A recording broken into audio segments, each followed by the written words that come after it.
पंजाब में जारी स्मॉग से हर कोई परेशान है। अरकान असम्बली ने स्मॉग के मामले पर इजलास बुलाने का मुतालबा कर दिया।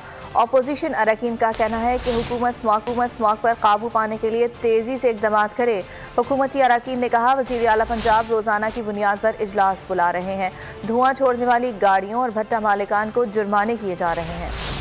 फ्लोर ऑफ द हाउस पे आवाज़ उठा रहे हैं कि हुकूमत किसी तरह मेक श्योर करे कि जो स्मॉग है उसको कंट्रोल में लाया जाए और जल्द से जल्द स्टेप्स लें। रोज़ की बुनियाद पर सीएम साहब इसकी मीटिंग्स ले रहे हैं और उन लोगों को पकड़ा जा रहा है, वो उन गाड़ियों को भी पकड़ा जा। समझता हूँ कि हमें अखलाकी तौर पर हमें सबको ही इसमें ख़ास तौर पर किरदार अदा नहीं, क्योंकि देखें माहौलियाती आलूदगी जो है उसका फैलाने का सबब भी हम खुद ही बनते हैं। स्मोक से निपटने के लिए एक सेशन बुलाना चाहिए और डिबेट होनी चाहिए और उसके बाद जो एक तरीक़ेकार है स्मोक से निपटने का, हुकूमत को चाहिए कि वो अपोजिशन को साथ लेके चले। हम हर तरह से जो मुल्क की मफाद में जो मामला है हम अपोजिशन के साथ चलने के लिए तैयार हैं। कैंपेन कर रहे हैं जी, लोगों को बता रहे हैं, वहाँ पर सख्ती से अमल दरामद करा रहे हैं गवर्नमेंट के SOPs का, और कोशिश कर रहे हैं लोगों को बता के कि इस पर ये गवर्नमेंट का फ़ायदा नहीं, ये आपका ज़ाती फ़ायदा।